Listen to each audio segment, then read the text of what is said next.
Tarptautinis menų festivalis Druskininkų vasara su Mikalojumi Konstantinu Čiurlioniu, puoselėjantis Čiurlionio kūrybą, ją skleidžiantis Druskininkuose Lietuvoje ir pasaulyje, labai svarbi kultūrinio gyvenimo tradicija. Šiemečio jau 10-ojo festivalio pabaigos šventė taip pat buvo ypatingas įvykis, nes į renginį pirmą kartą atvyko Lietuvos nacionalinis simfoninis orkestras, vadovaujamas nacionalinės premijos laureato profesoriaus Juozo Domarko.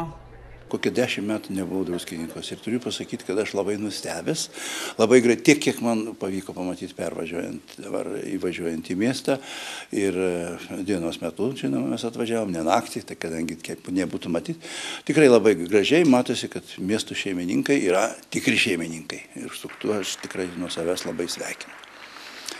Na, o matot, Druskininkai yra toks mūsų miestas, kurortas, toks, reiškia lyg nutolęs labai nuo visų centrų, taip jau kiek įmanoma, toks trupučiuką net užgrūstas dabar jau tarp tų dviejų tokių valstybių, ten mūsų didelių kaimynių.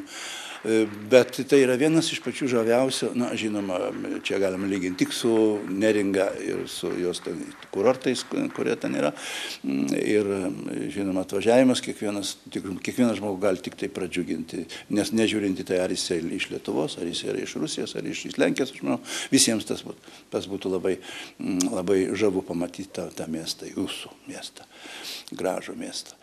Na ir juo labiau, kad tai yra Čiurlionio gimtinė ir kad tai gimtas miestas ir juo labiau, kad kaip tik sutampa su Čiurlionio gimtadieniu, nors ir neapvalus tas gimtadienis, bet ką padarysi, nedažnai būna apvalus gimtadieniai, bet šiandieną tai yra tiesiog žavu būti čia ir tą pačią progą mes atvažiavom su Nacionaliniu simfoniniu orkestru ir užbaigiant šį žymų Druskininkų festivalį, mes ir džiaugiamės, kad galim įsilieti ir pagroti šitą tiek Čiurlionio, tiek kitos klasikinės muzikos. Gaila tik, kad nesant tinkamų salės sąlygų, mes negalime atvežti visą simfoninio orkestro, čia būtų tik tai dalis pritaikyta šitai nedideliai patalpai, nedideliai scenai ir pritaikyta programa kaip tik tam yra. Bet tai nuo to niekas neturi nukentėti.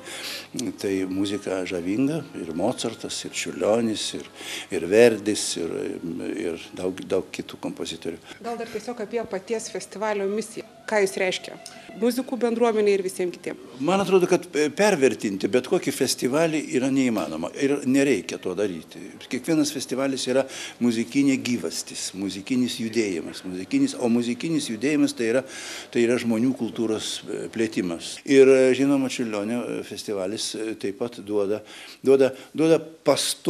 pastovią muzikinę gyvastį tiem žmonėms, kurie nori, kurie ateina.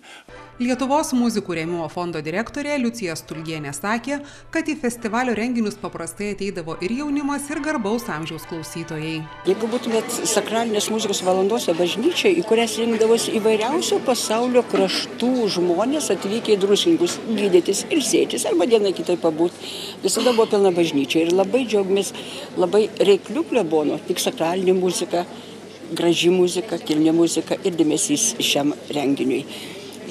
Daug koncertų įvyko Vilniaus spa. Čia nuostabiausia, kad druskininkai priima simfoninio orkestro muziką. Buvo tokių kalbų, kad druskininkiečiams gal nereikia, gal dar per anksti, bet matom, kaip renkasi žmonės, kaip stovėlė prie bilietų, kaip su kvietimais ateina.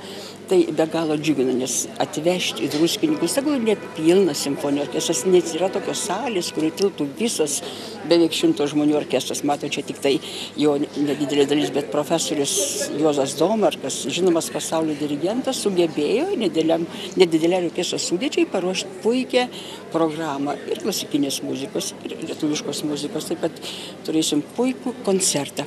Ypatingai žavėjo mus, kad didysis tapybos maestro Aloyzas Stasiulevičius sutiko eksponuoti Druskininkuose savo parodą. Ir čia Lietuvos spa, ir Vilniaus spa veikia, dabar dar šiandieną uždaroma paroda, nuostabiai spalvinga paroda. Stasiulevičius yra spalvos meistras, ar Vilniaus miesto didelis patriotas. Šitokie vaizdai, tokios spalvos ir ypatingas įspūdis. O jau vaikų smuikininkų stovykla, kuri jau veikia 18 metų kas vasarą, o Birutės Vainiūnaitės solinis rečitalis ir daugybė kitų koncertų paliko. Man kaip rengėjai to festivalio, ir sumanytojai gal taip ir prisistatyčiau, tai ypatingai įspūdį palieka kiekvienas koncertas, o šiandien mes žiūrėjom vaikų darbus ir čia eksponuojama vaikų paroda Druskininkų krašto moksleivių tapė, kurie Čiurlionio temom, kurie rašė eiles Čiurlionio temom. Tai puikus, talentingi vaikai. O svarbiausia, kad per 100 jų dalyvavo tam konkursui, po 10 geriausių apdovanojom knygomis, padėkos raštais mokytojais ir mokytojai įsijungė.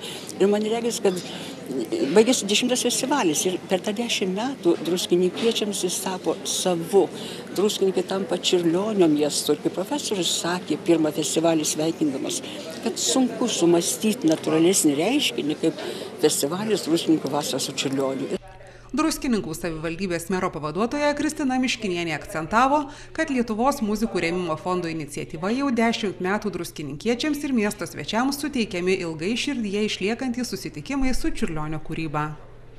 Šis festivalis pripildo visą miestą nuostabios muzikos garsais, leidžia kiekvienam klausytojui prisiliesti prie nuostabios klasikinės muzikos ir tai yra džiugu, kad leidžia pažinti daugiau Čiurlionio kūrybą, didžiojo menininko genijaus kūrybą ir, aišku, labiau pamilti druskininkus.